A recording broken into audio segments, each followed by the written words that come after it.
Asciende a 79 la cifra de reos asesinados durante enfrentamientos en penitenciarías de Guayas, Azuay y Cotopaxi. Esta mañana se registraron nuevos incidentes en la cárcel del Litoral. Familiares viven una odisea en los exteriores de los centros carcelarios en busca de información de sus seres queridos. Renuncia el subdirector del SNAI, Orlando Jacome, tras ser mencionado en un panfleto con amenazas de supuestas organizaciones criminales. Llegó a Ecuador el tercer cargamento con 17.500 vacunas Pfizer contra el COVID-19.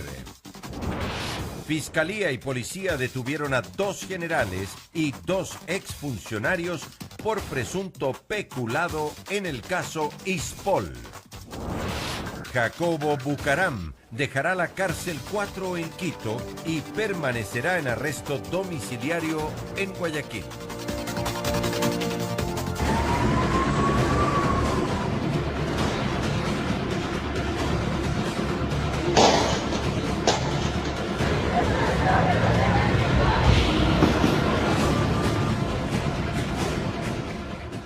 Buenas noches, bienvenidos a la emisión estelar del Comercio TV. Esta sigue siendo la noticia del día. La situación en la penitenciaría del Litoral aún es crítica. Esta mañana se registraron nuevos incidentes en los pabellones de máxima seguridad, pese a los intentos de las autoridades para controlar a los privados de libertad. Por ello vamos a hacer contacto con nuestro compañero Julio César Saona para que nos cuente cómo está el ambiente a esta hora de la noche. Muy buenas noches. Julio César, te escuchamos con mucha atención. Adelante. Querida María Fernanda, amigos televidentes, tanto de la capital como todo el Ecuador, así es, más temprano en horas de la mañana hubo incidentes en esta zona. Sin embargo, contrasta ahora con la noche, con las horas de la noche, que ya vemos menos personal policial. Sin embargo, se mantiene el personal de las Fuerzas Armadas. Desde temprano, pues, vinieron hasta este punto familiares de algunos de los privados de la libertad, más que nada para tener noticias de qué es lo que estaba pasando, la situación tanto de acá, de esta cárcel, de este centro de privación, como también del estado de salud de algunos de los privados de la libertad, debido a todo lo que se ha suscitado desde el día de ayer, todos los amotinamientos más que nada. Sin embargo, nosotros hemos preparado un informe de lo que se vivió en horas de la mañana desde este punto, en donde se han registrado algunos actos violentos, más que nada al interior de la misma. Tenemos un video al respecto. Tras los incidentes presentados en la cárcel de Guayaquil, la seguridad se reforzó la madrugada de este miércoles 24 de febrero. Miembros de las Fuerzas Armadas permanecieron en los exteriores. No obstante, familiares de los detenidos estuvieron en vigilia pidiendo información sobre sus allegados. Con 15 presos que fueron traídos desde la cárcel de Azuay, llegó a la de Guayas número 4. La mayoría de los reos serían miembros de la banda de los choneros y fueron colocados en el pabellón de máxima seguridad. Ya en horas de la mañana se hizo el cambio de guardia. Llegaron camiones del Cuerpo de Infantería de Marina, quienes se instalaron en los alrededores de la cárcel. Motorizados de la Policía Nacional también ingresaron e incluso estuvo la policía montada. Desde el aire un helicóptero de la institución del orden coordinaba con los agentes lo que observaban desde arriba. Y unas que otras ambulancias del Ministerio de Salud Pública y del Cuerpo de Bomberos de la ciudad también estuvieron atentas. En tanto, las madres de los internos suplicaban por verlos y dicen que han recibido mensajes de sus hijos. Ellos piden ayuda, ellos no dicen más que solamente por favor ayúdennos, pidan a la policía, a alguien que venga, a los militares que vengan a hacer requisa para que retiren las armas que tienen, porque nos van a matar. 50 vigilantes de la CTE estuvieron en varios puntos desviando los carros. Se cerró desde el kilómetro 14.5 hasta el kilómetro 34, que es la jurisdicción del distrito Pascuales. Esto es para precautelar la integridad física de los usuarios de la vía. Un ambiente de incertidumbre fue el que se vivió por segundo día, tanto adentro como afuera del reclusorio de Guayaquil. Informó Carlos Julio Gurumendi.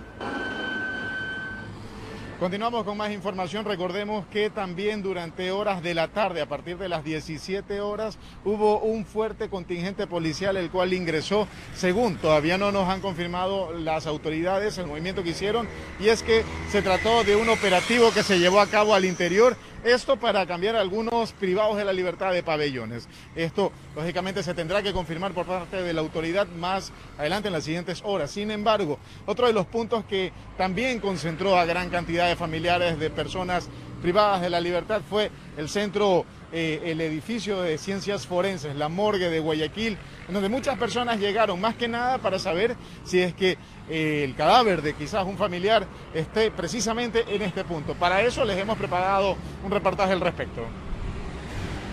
Los sujetos se encontraban en 2 vehículos por media hora en la esquina de la 25 y Chamber suroeste de Guayaquil, esperando que la víctima salga de su casa.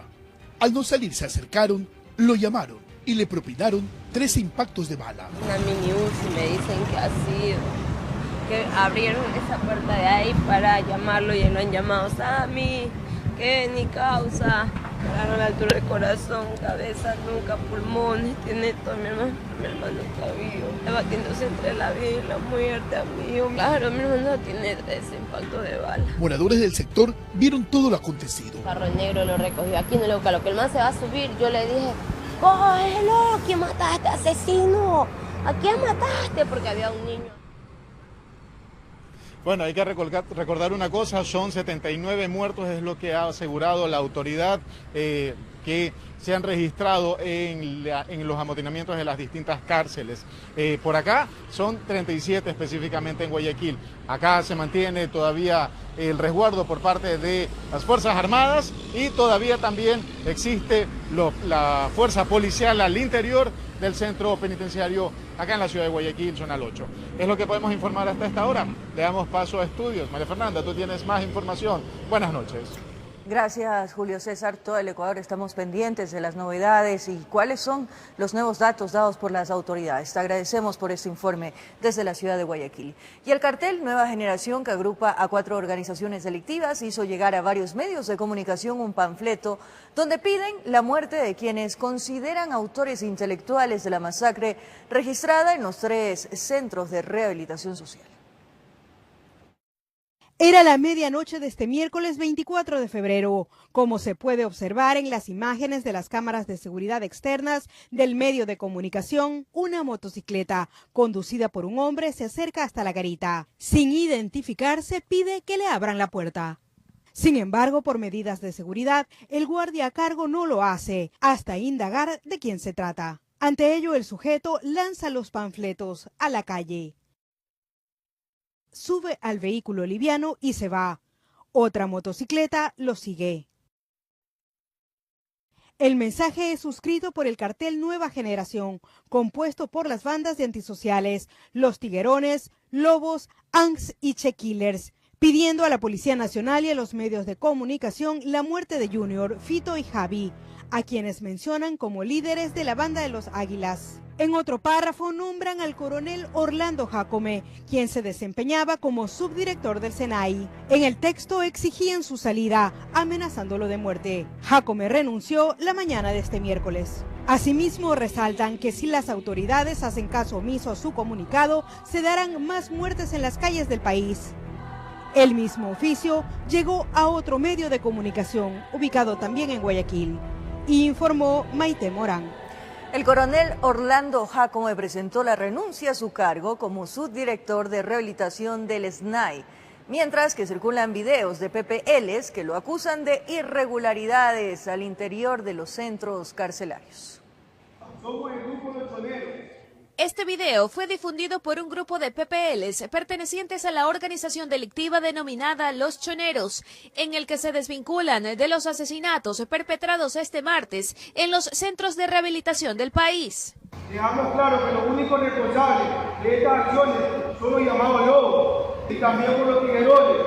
En un video diferente, otro grupo de reos se expresan sobre las irregularidades al interior de los centros carcelarios. Señor Edmundo Moncayo, director del SNAI, usted está siendo utilizado y manipulado por el señor subdirector nacional, el coronel Jácome, el mismo que tiene comunicación y línea directa y recibe coimas de los PPLs, Junior Roldán, más conocido como Junior, y Adolfo Macías Villamar, más conocido como Fito.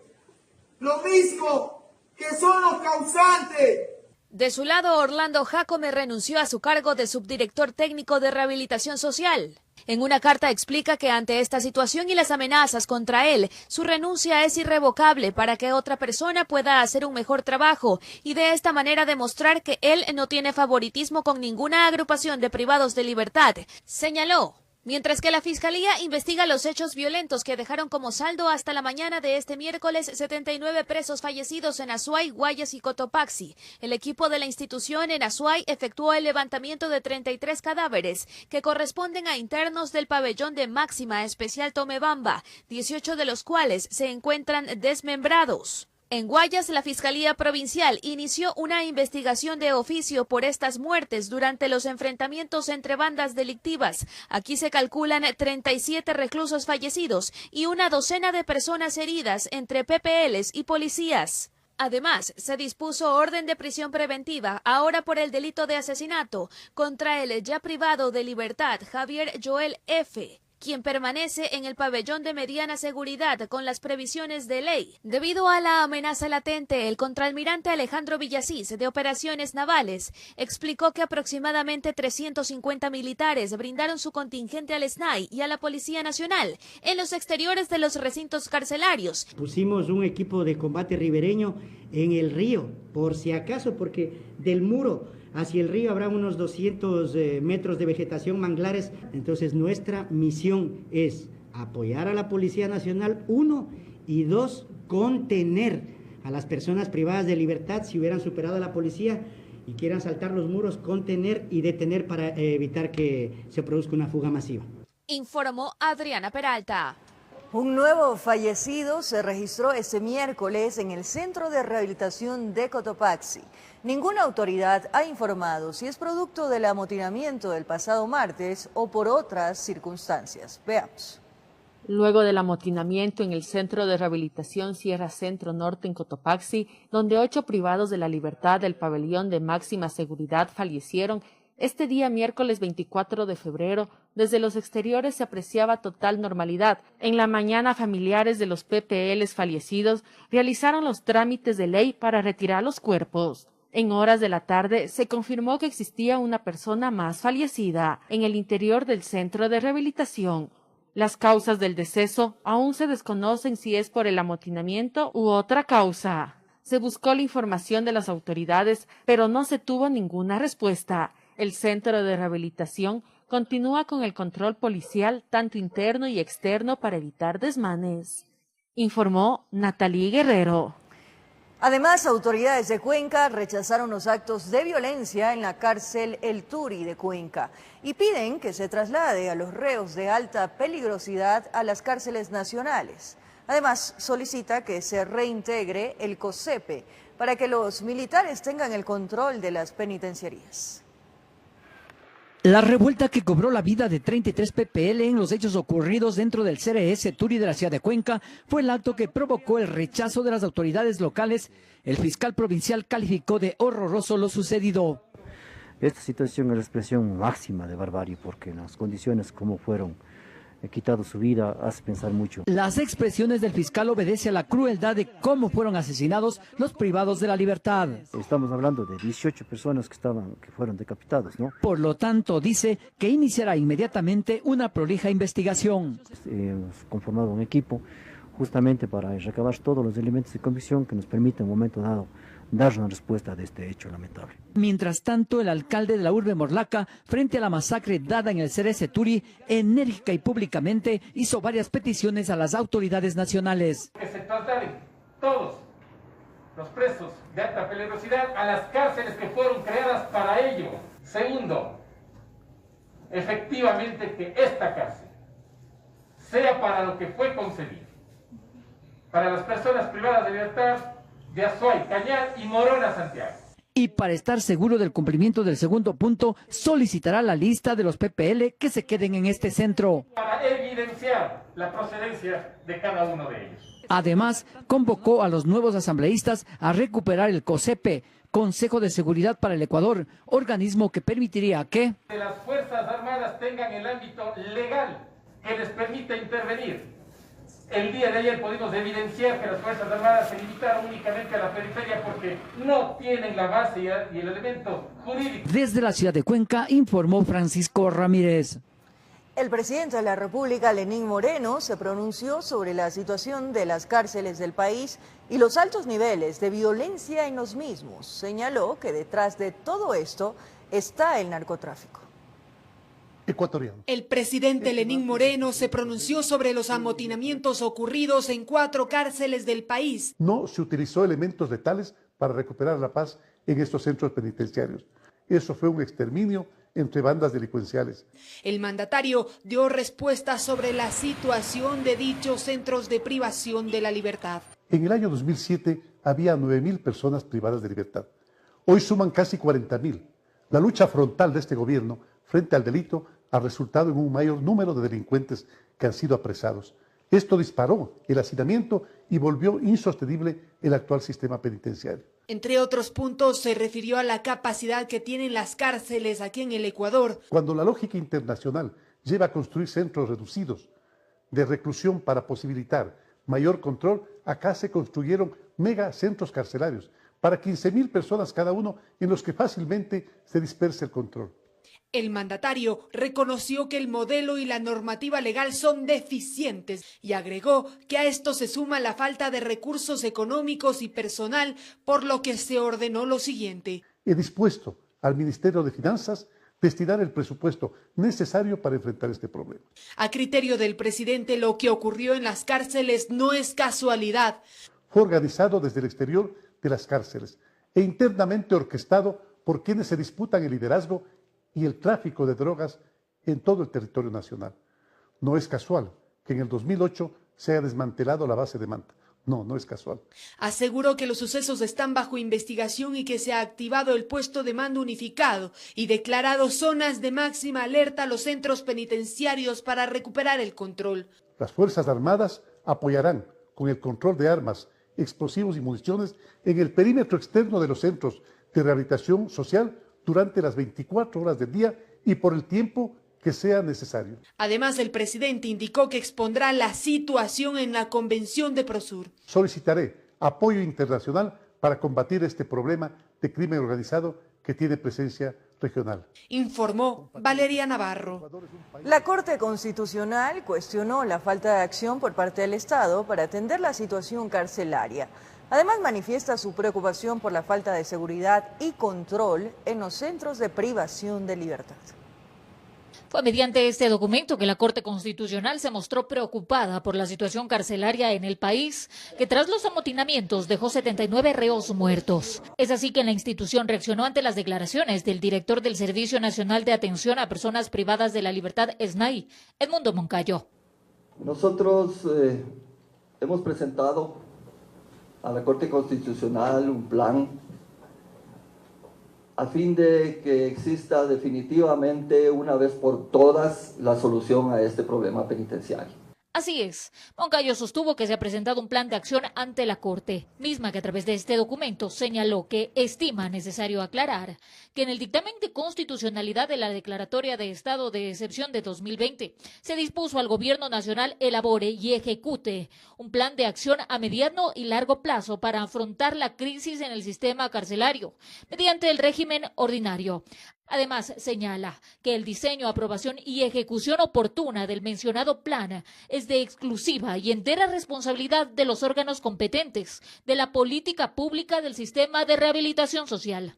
Que es que durante el 2019 y 2020 se emitieron 2 decretos de estado de excepción en las cárceles con sus respectivas renovaciones por la ola de violencia. Esto con el objetivo de que el gobierno, a través de la adopción de medidas extraordinarias, necesarias y proporcionales, afronte la crisis en el sistema. La Corte ha sido sido enfática en advertir que si la situación en los distintos centros de privación de libertad ha llegado al punto en que no se puede ser superada a través del régimen constitucional ordinario y ha requerido de distintas declaratorias de estado de excepción, esto responde a la falta de actuación oportuna y adecuada por parte del Estado para atender problemas estructurales que históricamente han afectado los derechos de las personas privadas de la libertad, así como la seguridad y convivencia pacífica de los centros de privación de libertad del país.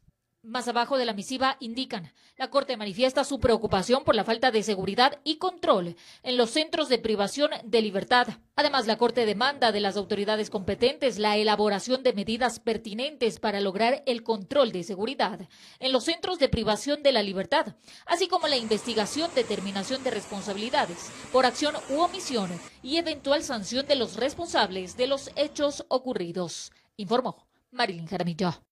Para la Asociación de Guías Penitenciarios Activos del Ecuador, los hechos sangrientos registrados en 3 cárceles del país responden a la falta de personal. Su presidente reveló que en la mayoría de los centros de rehabilitación, la policía está a cargo de los filtros de control. Que son 1.460 agentes penitenciarios para controlar a cerca de 38.000 personas privadas de la libertad, pero lo que más sorprende es que trabajan en 3 turnos de más o menos 450 guías que no alcanzan por esfuerzo que hagan. No hay logística, no hay personal.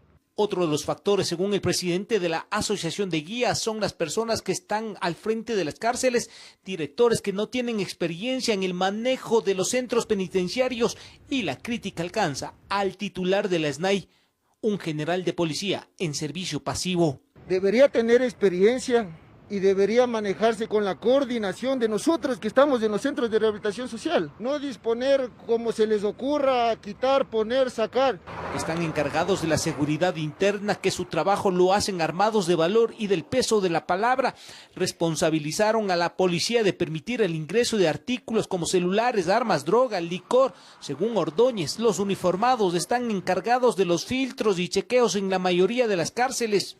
Todos los filtros y todos los perímetros de todos los centros de rehabilitación social del país, y como dice el COIP, están custodiados por la Policía Nacional. Quiere decir que todo lo que entra y todo lo que sale pertenece a ellos. La policía no se ha pronunciado sobre el tema, mientras para los guías penitenciarios pasivos, la mayor masacre carcelaria de la historia del Ecuador se debe a la falta de personal, a que no hay inteligencia penitenciaria. Con el personal suficiente lo hubiéramos podido evitar.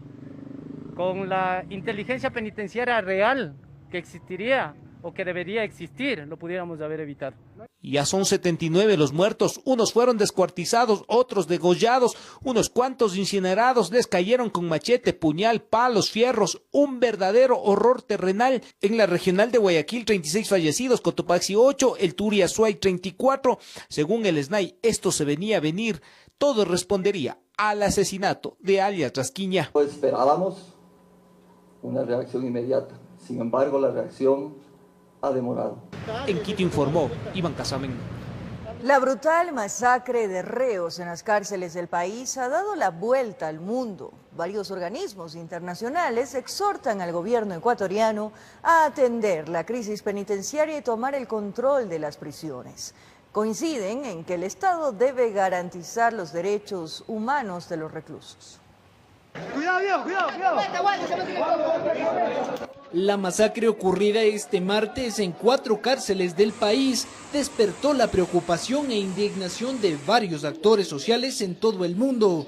Cada uno de ellos manifestó su rechazo a la violencia y su deseo de que Ecuador pueda retomar el orden en los recintos penitenciarios. La Organización de las Naciones Unidas, a través de un comunicado, expresó su solidaridad con los familiares de las víctimas e instó al gobierno nacional a investigar las causas de este hecho y a sancionar a los responsables. La Comisión Interamericana de Derechos Humanos también se pronunció y recordó al Estado ecuatoriano sobre su responsabilidad en el cumplimiento de los derechos humanos de las personas privadas de libertad. José Miguel Vivanco, director de la División de las Américas de Human Rights Watch, repudió los hechos de violencia y solicitó a las autoridades garantizar el derecho a la vida y a la integridad. Decenas de medios internacionales también cubrieron el hecho y lo compararon con masacres similares ocurridas en África y Centroamérica. Además, resaltaron la brutalidad de los asesinatos, donde se evidenciaron mutilaciones y degollamientos.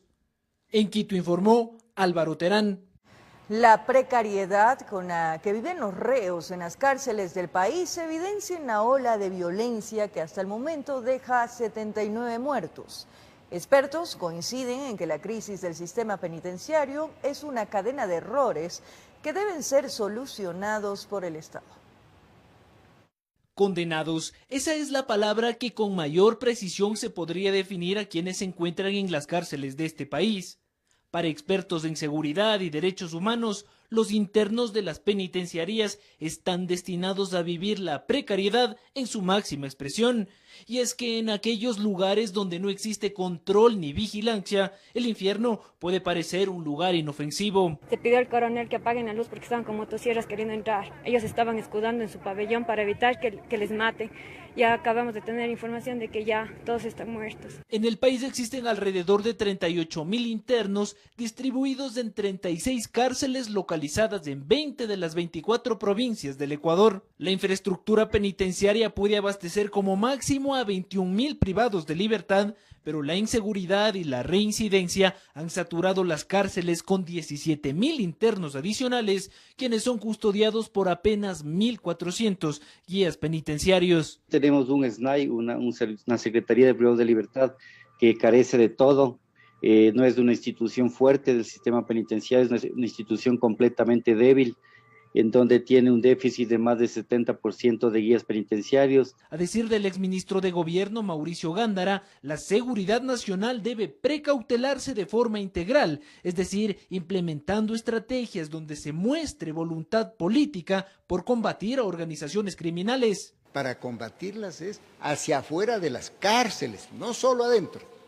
El ex subsecretario de Rehabilitación Social, Ricardo Camacho, considera que Ecuador tiene que adoptar modelos foráneos y adaptarlos a su realidad para consolidar un proyecto a largo plazo que contemple al mismo tiempo la seguridad nacional y la rehabilitación social. Con un desarrollo de doctrina, con apoyo de Chile, Colombia y varios países, podemos tener nuestra escuela penitenciaria y poder desarrollar nuestros propios guías penitenciarios, y aquí a 2 o 3 años tener un sistema fuerte de 7.000 hombres. Especialistas coinciden en que la violencia suscitada en las cárceles del país responde a una cadena de errores donde el Estado tiene la mayor responsabilidad, ya que se ha deslindado de la formación de profesionales y la implementación de protocolos de seguridad acorde a la nueva realidad. Los directivos de cárceles son cuotas políticas.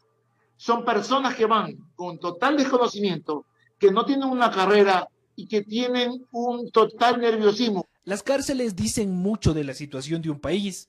Dicen, por ejemplo, cómo se encuentra su nivel de educación y la inserción de las personas en empleos dignos y bien remunerados.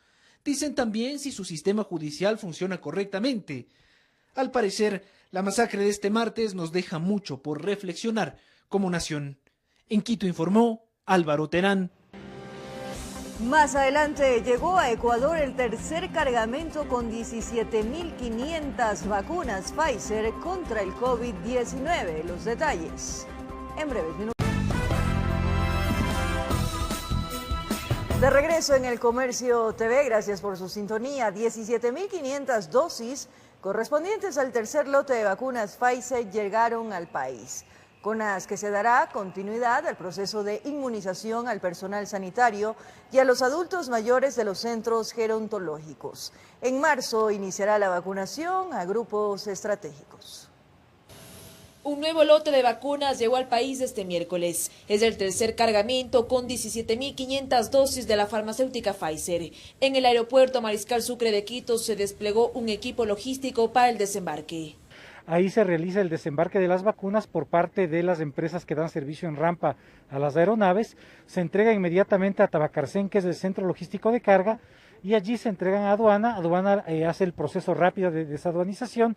Con estas dosis se continúa el proceso de inmunización a grupos prioritarios. Para el personal de salud en los 99 hospitales Centinela de la red pública y privada, además de la totalidad de adultos mayores y sus cuidadores. Además, de manera progresiva, se instalarán 10.000 puntos de vacunación a través de la coalición público y privada. Se capacitarán 2.000 profesionales de la salud para las inoculaciones en las siguientes fases. La capacidad de aplicación será de aproximadamente 160.000 dosis por día. Mientras que desde la primera semana de marzo empezará la fase de vacunación simultánea a los siguientes grupos: personal sanitario en general, fuerzas del orden y bomberos, grupos vulnerables, personal de recolección de desechos, personal de sectores estratégicos y profesores en todos los niveles. Hasta el momento ha arribado al Ecuador 24.492 dosis que han sido distribuidas en las 24 provincias. Para conocer cómo avanza el plan de vacunación, las autoridades de salud se mantienen en silencio. Fue suspendida la rueda de prensa y la justificación a los medios de comunicación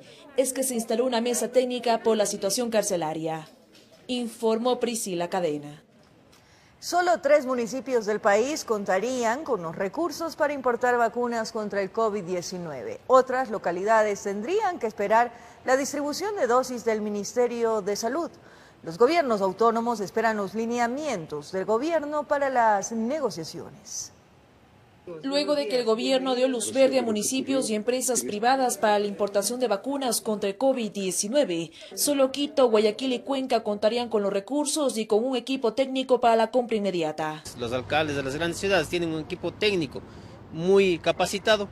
Puedan los alcaldes empezar los diálogos y también a lo mejor caminos para poder comprar esta vacuna. Los alcaldes de las 3 ciudades han hecho público su interés de vacunar a la población. Por ejemplo, la capital contaría con un presupuesto de $20 millones. La municipalidad de Guayaquil pretende inmunizar a 2 millones de personas, mientras que el alcalde de Cuenca anunció que está trabajando en crear un frente común. Con todos los sectores de la producción, con la red privada de salud, para poder realizar los procedimientos que sean necesarios, poder conseguir aquellas vacunas. De los 221 municipios del país, más de 150 deberán depender del gobierno central, es decir, esperar a la distribución de dosis en las fases subsiguientes del plan de vacunación. Finalmente, las vacunas que lleguen por parte del gobierno nacional se podría destinar a la Amazonía y que a lo mejor nunca los alcaldes tendríamos ni siquiera la remota posibilidad de adquirir una vacuna. Para el experto en salud pública de la Universidad de las Américas Sur, Esteban Ortiz, por el momento no es viable que los municipios compren vacunas por varios aspectos: logística, cadena de frío y un propio plan de vacunación. Entonces tú tienes una distribución a través de las coordinaciones zonales y así se lleva el control de, por ejemplo, la cadena de frío, cosa que a nivel de los gobiernos locales habría un despelote. Esa logística no ha sido estudiada, no ha sido propuesta. Según el gobierno, el requisito para comprar las vacunas es que la aplicación de las dosis sea gratuita. Los gobiernos autónomos esperan los lineamientos para iniciar las negociaciones. Finalmente llegue el acuerdo ministerial para poder entregar a todos los alcaldes que deseen entrar en ese camino. Informó Priscila Cadena. En los próximos días, el municipio de Guayaquil definirá la adquisición de 2 millones de vacunas para inmunizar a 1 millón de ciudadanos que están en la primera línea y poblaciones vulnerables. El representante de la farmacéutica china Sinovac informó que las dosis arribarían en aproximadamente 3 meses. Tras la autorización del gobierno, ella sabe que no hay más tiempo que perder. Las negociaciones con las farmacéuticas multinacionales empezaron en octubre, cuando se habían solicitado 1 millón de vacunas. Pero con Navidad, fin de año, las elecciones y Carnaval pidieron el doble. Ya he sacado recursos de otras direcciones, fundaciones y corporaciones. Reserva ya tangible del municipio de Guayaquil, $15 millones. Las 2 millones de dosis de vacunas para 1 millón de personas estarían entre 30 y 40 millones. Para aquello se armará toda la logística que demandan estos procedimientos inéditos. Con la mesa técnica médica, mesa técnica jurídica y los expertos en vacunación masiva a las personas más pobres, a la gente que está en primera línea, a los médicos, a nuestros adultos mayores. La empresa china Sinovac es la proveedora. Garantizan los protocolos así como los tiempos que tomaría el proceso. Que si ya cerramos esta semana la negociación y la firma de documentos, estaríamos teniendo el lote completo como muy tardar, yo pienso, antes de 3 meses. La propuesta que hicimos con las cámaras es que ellos se hagan cargo con sus recursos de pagarle la vacuna a sus empleados. Una decisión que se tomó ante un plan nacional que continúa con no más de 24.000 dosis. Ellos afirman que tiene el 92% de efectividad. Mayor referencia que tenemos en Latinoamérica, que son Chile y Perú, 0 casos de problemas con efectos secundarios. Sí que hay una gran tranquilidad por ese lado. Además, mantienen diálogos con el municipio de Cuenca. La idea, afirma, es generar certezas en un mar de incertidumbres. Informó Jorge Escobar. El número de niños contagiados por COVID-19 cada vez va en aumento. Aunque la mayoría presentan síntomas leves, médicos advierten que no todos reaccionan igual y pueden existir casos cuyas complicaciones terminen en la muerte de los menores. Es muy común salir a las calles y ver a gran parte de los niños sin mascarilla. En ellos prácticamente el distanciamiento social se ha olvidado.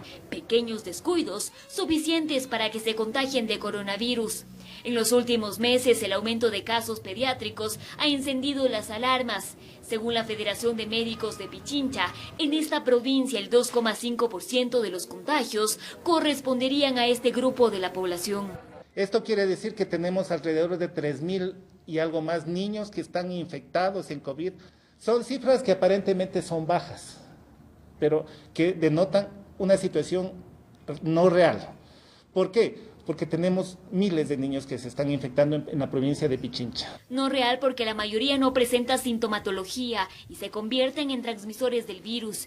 Sin embargo, también hay quienes sí registran síntomas. Solo en el Hospital IES Quito Sur al día se reciben entre 15 y 20 niños. Pacientes pediátricos superan los 600 a lo largo de toda la pandemia, desde marzo hasta el día de hoy. Francisco Mora, coordinador de vigilancia epidemiológica de esta casa de salud, indica que afortunadamente la mayoría no requiere hospitalización. Pero esto no significa que estén fuera de peligro, pues aunque son mínimos, sí existen casos que se complican. Pero siempre hay una fracción que generan complicaciones también, como es una neumonía que tiene que ser hospitalizada. A la fecha, este hospital registra 8 niños hospitalizados y 2 en unidad de cuidados intensivos. Para el doctor Fernando Aguinaga, presidente de la Sociedad Ecuatoriana de Pediatría, las complicaciones pueden derivar de múltiples factores y dependen de un buen sistema inmunológico combatirlas. Por ello, señala que hay algo muy importante que se debe tener en cuenta. Tener las vacunas al día, tener la vacuna contra la neumonía por neumococo, la vacuna contra el hemófilos de influenza, vacunas contra la tosferina, la difteria, porque eso va a evitar que nuestros niños se compliquen. Para estos profesionales, además, hay que estar muy alerta tras superar la enfermedad. Y es que los pequeños corren el riesgo de adquirir el síndrome de Kawasaki, una inflamación de los vasos sanguíneos del cuerpo.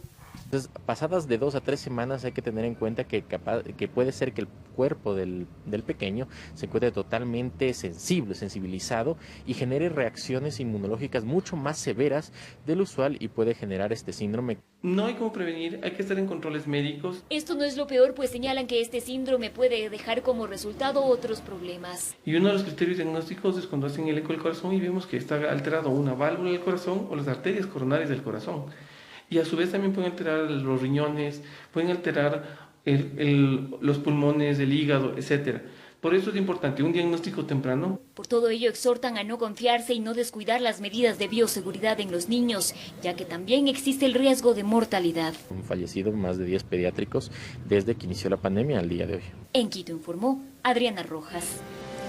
Más adelante, atención, Jacobo Bucarán dejará la cárcel 4 en Quito y permanecerá en arresto domiciliario en la ciudad de Guayaquil. Los detalles, aquí en TVC.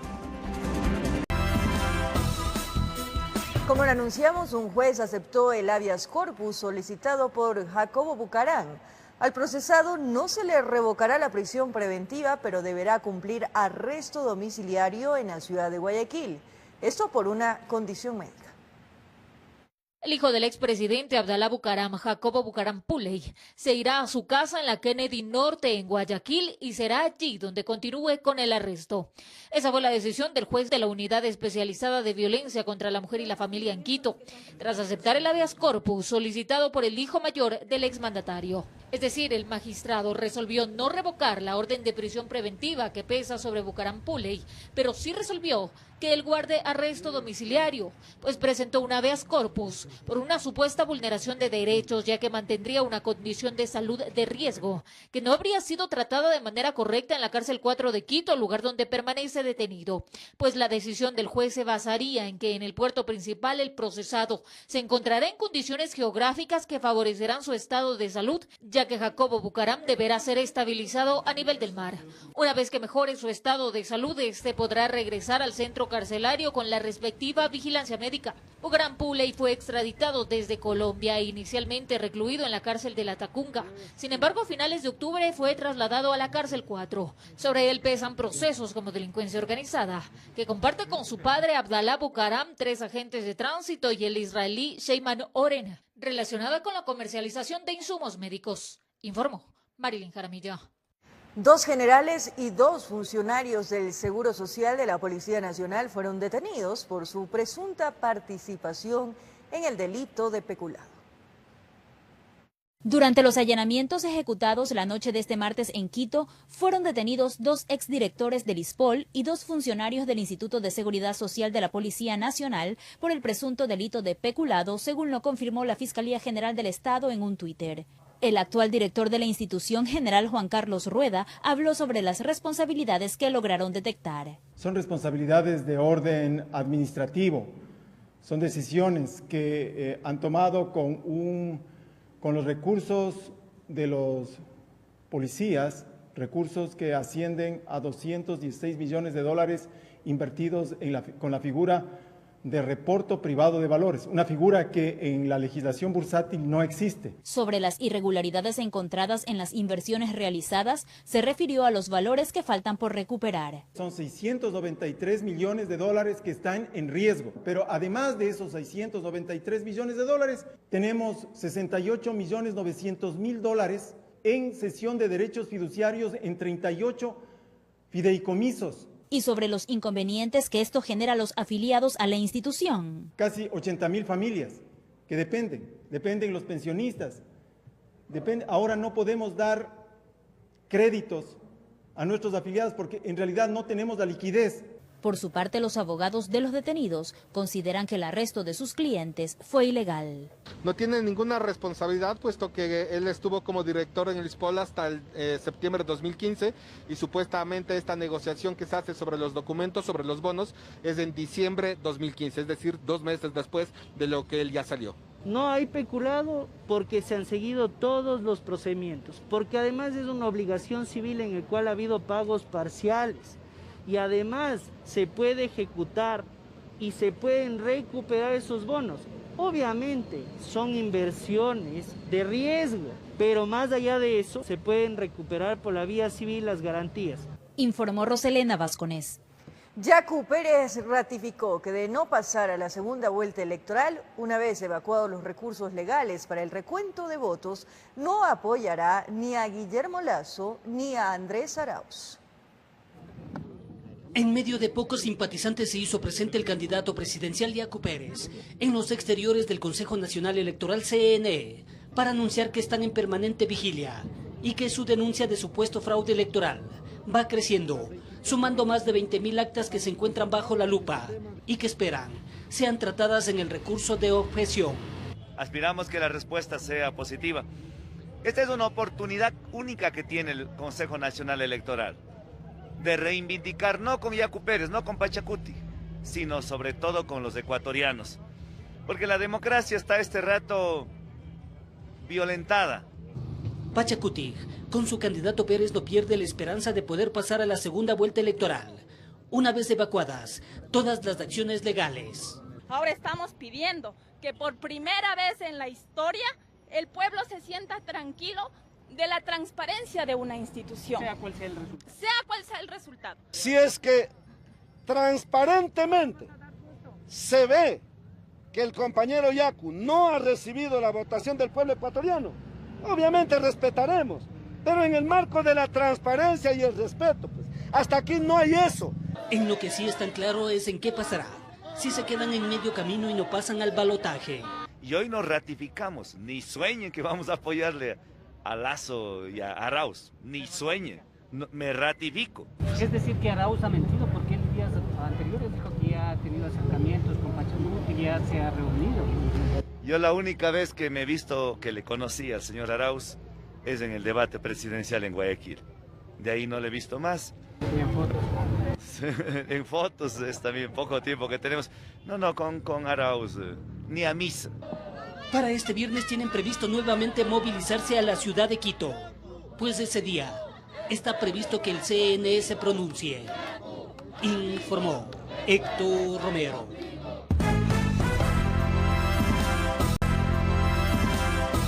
De última hora, un nuevo intento de amotinamiento en la cárcel de Guayaquil. Vamos a enlazarnos inmediatamente con Julio César Saona. Adelante, te escuchamos, Julio César, cuéntanos.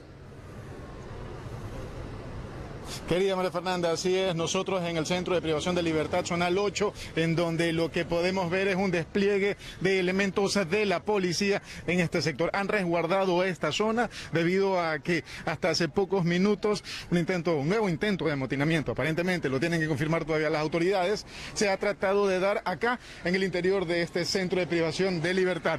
Cerca de este sector existe un punto llamado Las Germánicas, que colinda directamente con el Centro de Privación de Libertad. ¿Y cuál es la novedad? Es que aparentemente por ese sector se habría tratado de dar la fuga. También hay un helicóptero sobre nosotros, el cual está sobrevolando con un reflector, el cual trata más que nada de verificar las novedades. A un lado justamente de este Centro de Privación de Libertad se estaba dando, o por lo menos emanaba humo desde uno de estos puntos. Justamente vemos la salida de uno de los buses de la policía.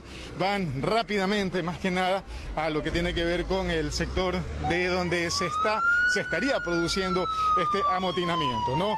Gran resguardo policial. ¿Hay otra cosa importante? Han cerrado la vía Daule, estamos en el kilómetro 14 entre la vía Guayaquil-Daule, y lo que podemos observar es justamente el despliegue de los elementos del orden para evitar precisamente los amotinamientos, ¿no? Eso es lo que tenemos a esta hora de la noche, un nuevo amotinamiento, es lo que se ha tratado de dar acá en este sector, en la cárcel, en el Centro de Privación de Libertad de la zona 8. Es lo que podemos informar hasta esta hora. Muchísimas gracias. Le damos paso a estudios. Buenas noches. Información oportuna, Julio César. Muchísimas gracias. Esperemos que se pueda controlar y no haya nuevos incidentes. Con esto nos despedimos, amigos. Gracias por acompañarnos. Un abrazo.